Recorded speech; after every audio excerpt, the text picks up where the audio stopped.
nome é Sérgio, tenho 57 anos, sou casado com a Gisele, nós temos um filho que tem 12 anos, especial, e do meu segundo casamento eu tenho mais Como aconteceu a sua lesão?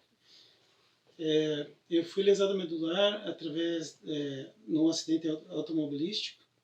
Eu viajava, naquela época eu estava a serviço do quartel, e durante um percurso entre Irati e Guarapuava, eu parei no posto de polícia rodoviária federal para entregar um envelope para um sargento que voltava no sentido contrário. E quando eu voltei para o carro, eu esqueci de colocar o cinto de segurança. Uns 10 ou 20 quilômetros depois, eu passei num buraco e o pneu da frente estourou, o carro capotou e eu fui jogado para fora do carro. Quando eu fui expelido, né, para fora do carro, minha coluna bateu na coluna da porta e esmagou 3 vértebras. E dali para frente eu perdi o movimento total das pernas.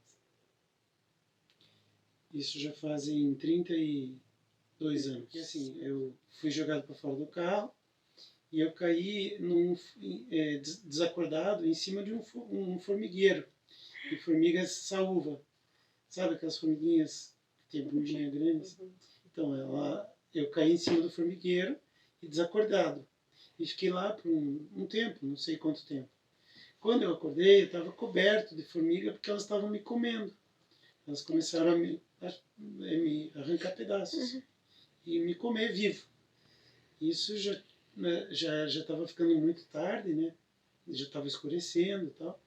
E eu tentei me movimentar. A perna direita movimentava ainda, mas a esquerda não tinha movimento nenhum. Eu tentei ficar em pé, não consegui, cair de volta no chão. Daí me limpei das formigas, né? Tentei tirar o máximo que eu conseguia, mas logo em seguida eu desacordei de novo. Quando eu acordei de novo, pela segunda vez, eu daí pensei comigo, olha, se eu ficar aqui eu vou morrer. Ou com o veneno delas, ou elas vão me comer, de verdade. Aí eu virei de barriga para baixo e fui rastejando até a beira da estrada. E como eu estava sentindo muita dor, eu desacordei de novo. E daí eu só lembro de alguns flashes, assim. Me lembro de eu estar deitado no banco de um carro, não sabia que carro era, e vendo as nuvens, vendo o céu passar, e luzes, assim. De repente eu acordei lá no hospital de novo. E daí depois eu descobri que eu fui socorrido por uma pessoa que passava pela estrada, me viu lá caído, disse que eu fiquei por mais ou menos 1 hora e pouco esperando socorro, mas naquela época não tinha o SAMU, era a Polícia Rodoviária Federal que fazia o socorro, e eles estavam demorando muito para ir lá fazer o socorro. Daí nesse meio tempo, esse rapaz parou, viu que eu estava na estrada caído, e me colocou no banco de trás do carro e me levou para o hospital. E isso eu estava uns 20 quilômetros, 30 quilômetros de distância do hospital. Então eu fui literalmente mal socorrido, né? Não é por culpa dele, né? Mas a condição era aquela, né? Eles me levaram para o hospital e só acordei lá. Daí foi feita uma primeira cirurgia aqui em Curitiba. Eu fui transportado de lá, de Irati até Curitiba.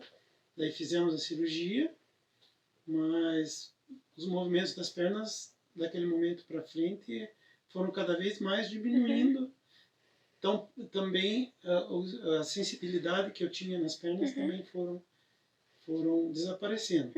Depois de uns 40 dias, os médicos descobriram que, por falta de não sentir e não ter movimento nas pernas, o choque medular já havia passado do tempo. Aí eles fizeram uma tomografia e constataram que tinha um pedaço de osso dentro da medula e fizeram uma segunda cirurgia para tirar aquele osso. Mas aí a lesão e tudo já estava bem complicado. Então eu tenho uma lesão medular completa, esse é o diagnóstico, né? Eu tenho uma lesão medular completa, a nível de T12, L1, e foram esmagados todos os nervos da cauda equina, o que dificulta muito alguns movimentos que eu tenho, né? Então, tudo que envolve dali para baixo é comprometido, né? Graças a Deus eu tenho um tronco bom, né? Forte, braços fortes, é o que me dá a mobilidade hoje. Então, tudo eu faço na cadeira de rodas. Durante uns anos ainda, depois da lesão, né? Eu acabei tentando andar, fazer fisioterapia, usar o tutor, né? E com muletas, mas o movimento meu de ilho-psoas é muito fraco e nos glúteos quase zero. Então eu me desequilibrava com facilidade e caía. E isso foi causando fraturas, né? Eu tive várias fraturas por conta de queda. Então eu caía, quebrava a perna. Aí teve um momento que, uns 3 anos depois da lesão, eu resolvi desistir do tutor e fui direto para a cadeira de rodas.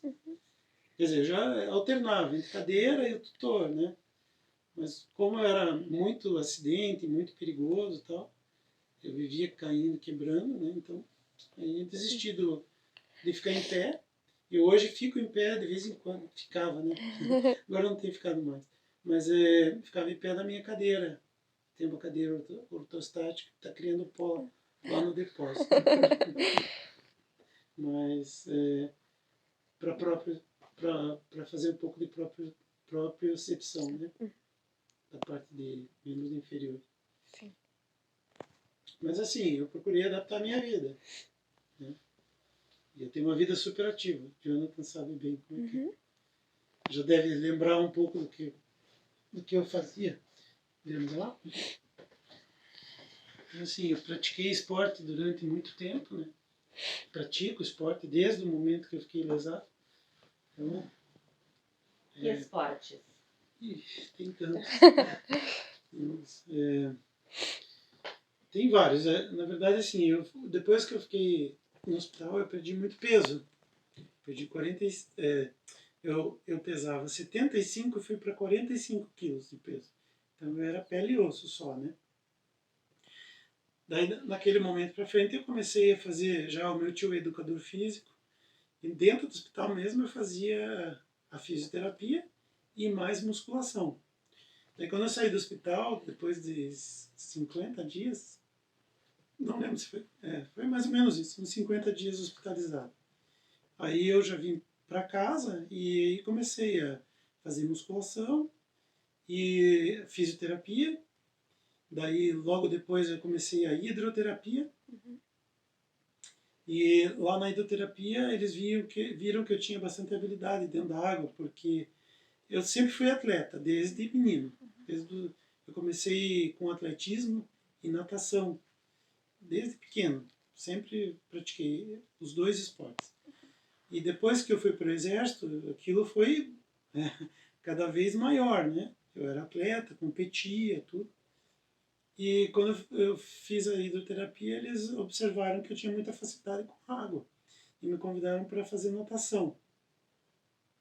Aí foi fácil, eu me adaptei muito rápido à natação e comecei a nadar. E logo em seguida já fui convocado para a seleção brasileira e nadei durante 10 anos. Aí fiz várias competições, ganhei várias medalhas, fui para campeonatos internacionais, tudo. Isso fiz durante mais ou menos uns 10 anos. Quando meu primeiro filho nasceu, né, no meu casamento anterior, eu resolvi parar de nadar. E daí, naquele momento, eu queria curtir, né, um pouco ele e dar atenção e tal. E era muito... A vida de atleta é uma vida muito puxada. Você viaja direto, você está toda hora fora e tal. E aí eu comecei, naquele momento, quando eu estava com mais ou menos 1 ano e meio, 2, eu comecei a pilotar. Eu comecei a pilotar kart. E aí comecei a competir, comecei a participar de eventos e tal. E num dos eventos, eu o Lucas já tinha uns 3 ou 4 anos de idade. Eu estava numa corrida de rua e no momento que eu fui fazer a tomada de tempo, o Lucas começou a subir numa torre de cronometragem, era uma torre bem alta. E a minha ex-esposa não viu ele subindo lá. E eu estava na pista, quando eu olhei para cima e voltei o olho para a pista, eu não vi, estava em cima do meio-fio. Eu fui de frente, bati com o kart, e eu bati e o kart empinou, né, fez um movimento quase que na perpendicular e voltou de novo para o chão. Naquele momento eu quebrei o fêmur da perna. E quebrou em 3 lugares. Daí fizeram uma cirurgia e tal, e eu fiquei engessado. Durante 3 meses na cama. E desse momento, nesses 3 meses da recuperação, por coincidência, um amigo meu, que era cadeirante também, já me conhecia da época da natação, ele estava trabalhando no Comitê Paralímpico Brasileiro. E eles foram para uma reunião junto no Comitê Olímpico. E nessa reunião, ele comentou com um senhor que estava sentado do lado dele, que ele era do Comitê Paralímpico e que ele estava precisando de um atleta de tiro esportivo. E aí esse senhor, coincidentemente, era um coronel que serviu comigo. Aí esse coronel falou, poxa, eu conheço um tenente que serviu comigo lá em Curitiba. Ele era atirador do exército e esse atirador mora lá em Curitiba. E o Irajá, que é meu amigo, que perguntou para ele, né, se ele conhecia. Daí o Irajá perguntou, por acaso o nome dele é Sérgio? Daí o coronel disse, o nome de guerra dele é Adriano. Daí, pois é, eu tenho um amigo que se chama Sérgio Adriano Vida. Daí o coronel lembrou. Ele falou, é esse mesmo. Ele era atirador, ele foi meu atleta, serviu comigo no meu quartel, e ele foi reformado por acidente de serviço. Ele falou, poxa, que coincidência, né? Daí, os dois, conversando nessa reunião, me ligaram de lá de Brasília e me convidaram para fazer parte da Seleção Brasileira de Tiro. A coincidência maior é que, na época, esse meu amigo ele procurava um atleta porque um dos atletas da Seleção Brasileira tinha contraído hepatite e ele estava em fase de recuperação. E ele não iria poder ir participar do Campeonato Mundial, que seria uns 4 meses depois. E eu estava lá em Curitiba, estava aqui em Curitiba, acamado, com a perna engessada, e daí ele me ligou. Ele disse, ô Sérgio, eu estou precisando de um atleta de tiro, eu estou com um coronel aqui, né, Coronel Mussoi, que te conhece. E ele disse que você era atirador no exército. Eu falei, sim, eu fui atirador. Daí ele, eu não sabia disso. Daí eu falei, era uma das minhas principais modalidades. Daí ele falou, nós estamos precisando de um atleta, tal, explicou a situação, e perguntou se eu não queria participar, né? Eu falei, pô, mas já você vai me botar numa fogueira dessas, né? Porque fazem anos que eu não atiro e tal, né? E mesmo porque a modalidade que eles vão competir, que você vai levar esse atleta, eu nunca tirei. Ele falou, não tem problema, nós não estamos esperando nada de você, nós precisamos de um atleta. E esse atleta vai substituir o outro. Nem que você fique em último. Eu falei, mas em último, jamais eu devo ficar. Eu falei para ele, eu tenho que ir para a terapia. Sempre tive um fisioterapeuta. Desde o dia que eu fiquei lesado. Teve época que eu tinha 2 fisioterapeutas, né? Que eu fazia a hidro e a fisioterapia, né? Eu já fui bem mais alongado, mas o problema é que o encurtamento de elipsoas é muito grande. Né, Luiz? Ela sofre para me alongar. E olha, é um conforto danado depois que ela faz a físio. Que daí eu me sinto bem melhor. Assim, sabe? Se eu deixar de fazer a físio por uma semana, por exemplo, eu começo a sentir muito desconforto, muita dor nas costas, né? O reflexo de falta de fisioterapia é bem grande. Durante a pandemia, que nós tivemos um tempão longe, né? Acho que foi quase 2 meses, né, Luísa? Nossa, eu sofri bastante. Então, assim, a físio para mim, eu não posso deixar de fazer. É muito bom, porque todo o alongamento que faz, né, da parte aqui de abdômen, parte de... o mais importante é o alongamento de elipsoide, né, que isso vai dificultando, o corpo vai cada vez mais encurtando, né. Quantas vezes por semana? 3. Esse é um movimento que eu tenho bastante limitação. Tem 2 hastes aí nas costas. Não consigo virar muito, sabe? Mas o que dá é muito pouco.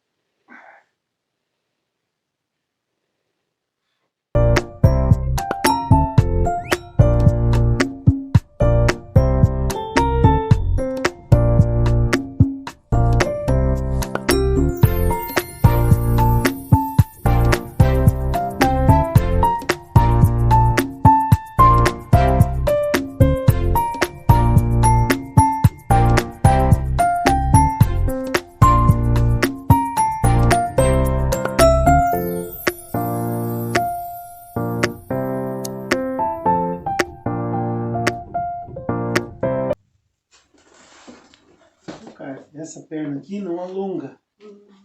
Eu não tenho a mesma mobilidade para me vestir do que com a direita, porque ficou muito encurtada a perna, né? Eu tive mais dois acidentes depois, né? Durante a minha vida depois, e eu quebrei mais uma vez a perna esquerda, a mesma perna, num acidente de kart de novo. E uma outra vez eu caí da cadeira de rodas e quebrei de novo a mesma perna. Então, assim, já está cheio de remendo aqui do lado esquerdo. Eu procuro ter uma vida o mais independente possível, né? E usar o mínimo de adaptações necessárias. Então, tudo que eu procuro, tudo que eu preciso para mim, eu procuro eu mesmo desenvolver. Então, o elevador é um exemplo, né? Com a ajuda de alguns amigos, né? Um serralheiro, que é amigo meu, um eletricista, que é amigo meu, né? Ele montou um projeto eletrônico para o elevador, tudo, nós fizemos tudo junto. Eu desenvolvi aqui, pensando como eu iria melhorar a minha condição aqui dentro de casa, né? Porque antes eu subia as escadarias sentado. Sentava no primeiro degrau, pulava para o segundo e pulava para o terceiro, e assim eu ia até chegar aqui em cima. Depois eu pulava para minha cadeira e ia usar o andar de cima. Mas é lógico que é uma coisa que é suada, é difícil. Eu daí, durante 3 meses, eu precisei usar a escadaria. Mas depois eu desenvolvi o elevador e depois que eu fiz, aí funcionando, já tem muitos anos aí que eu uso esse elevador para subir e descer. Mesma coisa, a nossa casa é cheia de desníveis, né? Então eu procurei fazer o elevador que vencesse todos os níveis da casa, né? Tem 3 paradas. E lá para entrar dentro de casa tem um degrau muito alto, fiz uma rampa para poder subir com a cadeira de rodas. E é óbvio, o meu carro, né, também é adaptado para poder me levar para onde eu quero.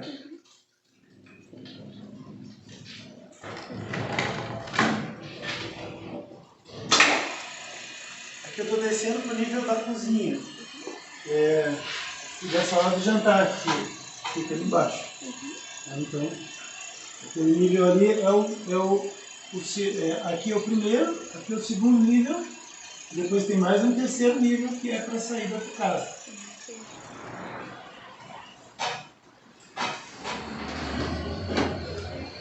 Ó, meu carro é adaptado, né? Eu tenho essa alavanca, o câmbio é automático, então eu tenho essa alavanca para acelerar e frear o carro. Então aqui empurrando você freia e puxando a alavanca você acelera. É simples. Normalmente a cadeira de rodas ela vai ali atrás